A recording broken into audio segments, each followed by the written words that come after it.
আসসালামু আলাইকুম। আজকের ক্লাসে একাদশ দ্বাদশ শ্রেণীর ফিন্যান্স প্রথম পত্র বইয়ের দীর্ঘমেয়াদী অর্থায়নের বোর্ড কোয়েশনটি সমাধান করব।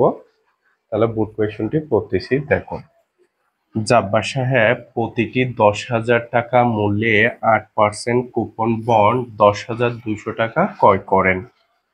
বন্ডের মেয়াদ 10 বছর।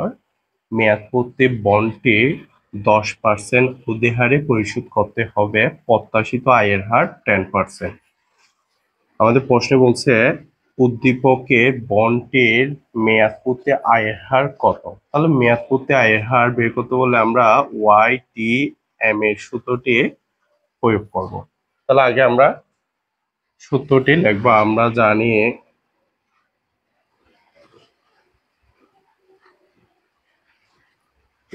YTM সমান I plus MB minus SB divided 2 N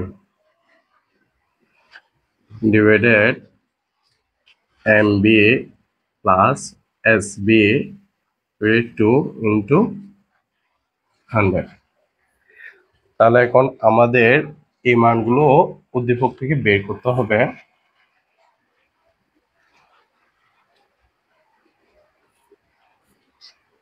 এখানে I সমান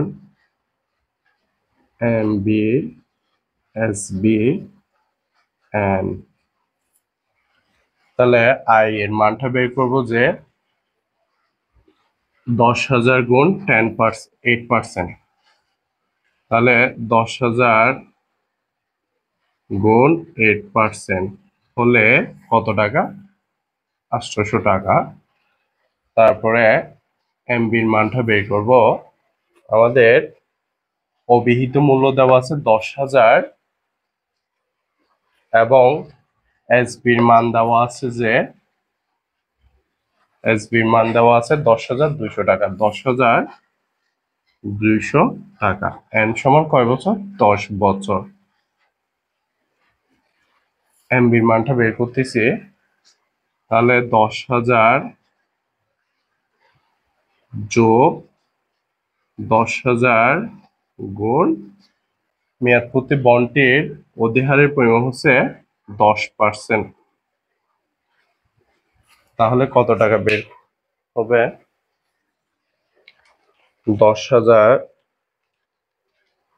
গুণ 10%, 1,000। 1,000 সাথে 10,000 যোগ করলে হয় 11,000 টাকা। এখন আমরা এই মানগুলো এখানে বসিয়ে দেব।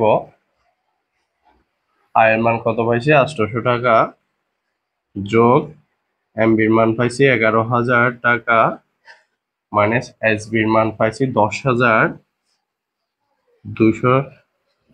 তারপরে এন এর মান 10 ডিভাইডেড 11,000 যোগ 10,200 ডিভাইডেড 2 ইন্টু 100। তাহলে আমি মানটা বের করতেছি। আগে এটা মান বের করব। 11,000 মাইনাস 10,200 সমান দিয়ে তারপর ভাগ 10 সমান তারপর যোগ কত?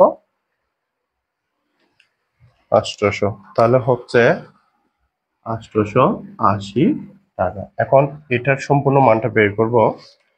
11,000 যোগ 10,200 সমান ভাগ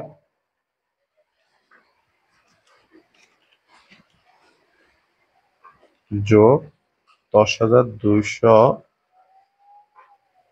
সমান ভাগ 2 10,600 গুণ 100। তাহলে এটার থেকে এটা কি করব? ভাগ করব। উপরেরটা মান তুলে ভাগ 10,600 সমান গুণ 100। তাহলে আমাদের মান আসছে 8.30%। তাহলে বন্ডটির মেয়াদপূর্তি আয়ের হার কত হবে? 8.30%। প্রিয় শিক্ষার্থীরা, প্রতিটি ক্লাস ধারাবাহিকভাবে পাওয়ার জন্য চ্যানেলটি সাবস্ক্রাইব করুন।